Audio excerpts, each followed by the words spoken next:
Hello everyone, welcome back to Ankita biology. आज का जो हमारा वीडियो बेस्ड होगा basically terminal nucleotidyl transferase enzyme या टर्मिनल ट्रांसफरेज एंजाइम पे बेस्ड होगा।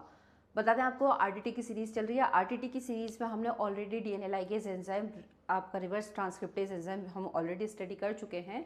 आज का जो वीडियो बेस्ड होगा वो terminal deoxy nucleotidyl transferase enzyme पर बेस्ड होगा। ये वीडियो स्टार्ट करने से पहले एक बात और शेयर करना चाहूँगी आपसे। आगे आने वाली जो CSIR नेट की सीरीज़ होगी उसमें हम प्रोटीन बायोमोलिक्यूल की स्टडी करने वाले हैं। कार्बोहाइड्रेट्स हम ऑलरेडी स्टडी कर चुके हैं। कार्बोहाइड्रेट से रिलेटेड डिफरेंट वीडियोस हैं, आप जाके डिस्क्रिप्शन बॉक्स में उसकी लिंक शेयर कर सकते हैं या चैनल को सब्सक्राइब करके वहाँ जाकर उसकी प्लेलिस्ट में देख सकते हैं कार्बोहाइड्रेट केमिस्ट्री में जाके। अब जो हम स्टडी करने वाले हैं वो प्रोटीन बायोकेमिस्ट्री स्टडी करने वाले हैं, जिसमें हम प्रोटीन बायोमोलिक्यूल स्टडी करेंगे।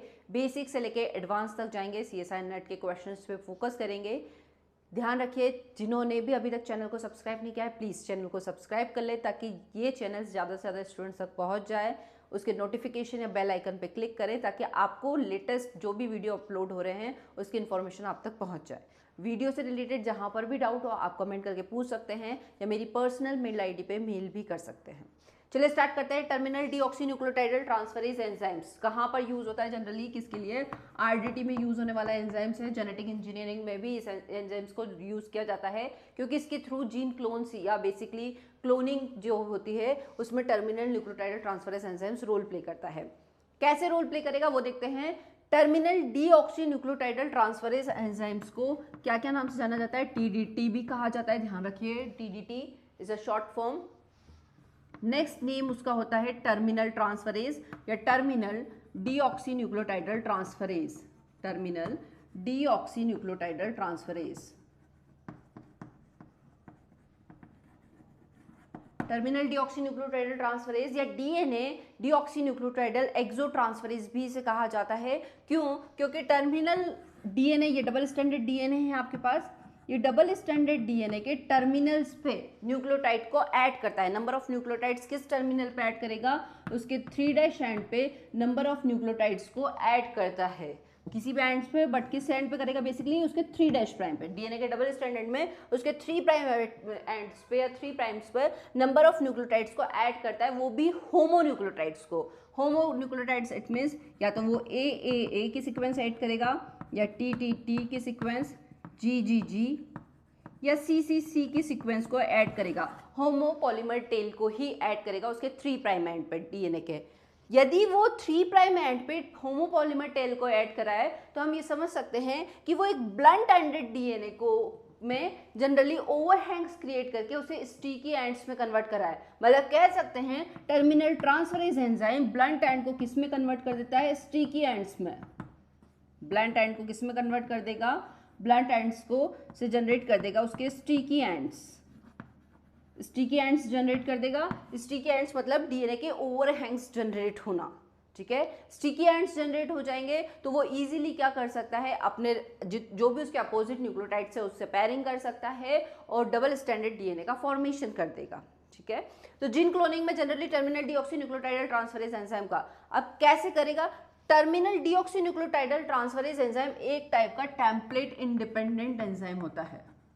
कैसा होता है? Template independent enzyme. Template independent enzyme होगा। ये एक टाइप का DNA पॉलीमरेज है। जनरली DNA पॉलीमरेज को टेम्पलेट की जरूरत पड़ती है, प्राइमर की जरूरत पड़ती है, फिर उसके बाद वो उसके रिवर्स जो भी उसका अपोजिट स्ट्रैंड के न्यूक्लियोटाइड्स को ऐड करता है। But terminal deoxy nucleotidyl transferase enzyme को किसी भी टेम्पलेट की जरूरत नहीं है। उसके पास डबल स्टैंडर्ड DNA है और अगर आपने ये एंजाइम डाल दिया है तो उसके 3' या 3' एंड पे वो नंबर ऑफ न्यूक्लियोटाइड्स को ऐड कर देगा। उसे किसी भी टेम्पलेट की जरूरत नहीं है, इसलिए ध्यान रखना टेम्पलेट इंडिपेंडेंट एंजाइम्स है। बट इस एंजाइम्स को कोफैक्टर्स की जरूरत है। किसी भी एंजाइम की कैटालिटिक पावर बढ़ाने के लिए उसे में कोफैक्टर्स चाहिए।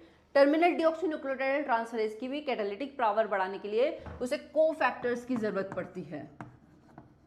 कोफैक्टर्स की जरूरत पड़ेगी। वो कोफैक्टर्स जनरली कैटायनिक आयंस होते हैं। Magnesium, manganese, zinc 2+ and cobalt, ये यूज किए जाते हैं। ध्यान रखिए कौन कौन से फैक्टर्स इसके कोफैक्टर्स यूज होते हैं? Magnesium, manganese, zinc and cobalt. अब कब कौन सा कोफैक्टर्स डाला गया है उसके बेसिस पे नंबर ऑफ न्यूक्लियोटाइड्स को ऐड करेगा। यदि आपने एंजाइम्स में मैग्नीशियम कोफैक्टर्स प्रेजेंट है, यदि एंजाइम्स में कौन सा कोफैक्टर्स है, जनरली मैग्नीशियम कोफैक्टर प्रेजेंट है, तो वो एडेनिन मैग्नीशियम कोफैक्टर प्रेजेंट है तो वो किसको ऐड करने का काम करेगा, प्यूरिन्स को। उसकी होमोपॉलीमर टेल में क्या होंगे, प्यूरिन्स। यदि उसकी कोफैक्टर में कोबाल्ट प्रेजेंट है तो वो किसको ऐड करेगा, पिरिमिडिन्स को ऐड करेगा। जनरली किसको ऐड करेगा, पिरिमिडिन्स को ऐड करेगा। यदि उसमें मैग्नीशियम कोफैक्टर डाला होगा टर्मिनल ट्रांसफरेज के एक्टिव साइट पे जनरली जो कोफैक्टर है मैग्नीशियम कोफैक्टर है तो वो प्यूरिन्स मतलब एडेनिन ग्वानिन्स को की होमोपॉलीमर टेल को ऐड करेगा, ए या जी की। यदि उसमें cobalt as a cofactor present है तो वो पिरिमिडिन्स की को एज ए क्या करेगा, होमोपॉलीमर टेल ऐड करेगा। मतलब आपको होपफुली बिल्कुल टोटली अंडरस्टैंड होगा कि टर्मिनल डीऑक्सीन्यूक्लियोटाइडल ट्रांसफरेज एंजाइम्स क्या करता है, एक blunt ended DNA, suppose blunt ended DNA है, उसमें जैसे ही आपने एंजाइम डाला, ब्लंट एंडेड डीएनए में एंजाइम्स डाले, उस एंजाइम्स ने क्या कहा आपका, प्लस उसमें डीएनटीपीज डाले। अब वो डीएनटीपीज कुछ भी हो सकते हैं, एडेनिन, ग्वानिन, साइटोसिन या थायमिन, ग्वानिन, साइटोसिन या थायमिन, डीएनटीपीज डाले। और क्या डाल चुके हैं आप, बेसिकली अब उसमें जैसे ही 5' ये एंजाइम्स डाल ही चुके थे हम, तो वो क्या करेगा, उसके 3' एंड पे होमोपॉलीमर टेल, यदि मैग्नीशियम एज अ कोफैक्टर है तो होमोपॉलीमर टेल ऐड कर देगा। तो इसे ही क्या कहा जाएगा, होमोपॉलीमर टेलिंग या फिर टर्मिनल डीऑक्सीन्यूक्लियोटाइडल ट्रांसफरेज के जनरली 3' एंड पे उसने मल्टीपल न्यूक्लियोटाइड्स को ऐड कर दिया, उसके नंबर ऑफ न्यूक्लियोटाइड्स को ऐड कर दिया। तो ये था basically terminal deoxynucleotidyl transferase enzymes कहाँ यूज होता है, क्यों यूज होता है, एक तरह का टेम्पलेट इंडिपेंडेंट एंजाइम्स है, कौन से कोफैक्टर्स यूज होता है, किस कोफैक्टर को डालने पर वो एंजाइम्स कैसे, प्री बी सेल या प्री टी सेल्स के केस में, इमेच्योर सेल्स या pre B cell pre T cell के केस में टर्मिनल डीऑक्सीन्यूक्लियोटाइडल ट्रांसफरेज एंजाइम्स एक इंपॉर्टेंट रोल प्ले करता है। सब हम देखेंगे, बेसिक स्ट्रक्चर्स ध्यान रखिए कि कहाँ पर यूज होने वाला एंजाइम्स है आरडीटी या जेनेटिक इंजीनियरिंग में। यदि ये वीडियो आपकी स्टडी के लिए हेल्पफुल है तो प्लीज़ वीडियो को ज़्यादा से ज़्यादा लाइक करें, चैनल को ज़्यादा से ज़्यादा सब्सक्राइब करें और आगे आने वाले वीडियो को जरूर देखें जो कि प्रोटीन बायोमोलिक्यूल्स पे बेस्ड होंगे। Thank you.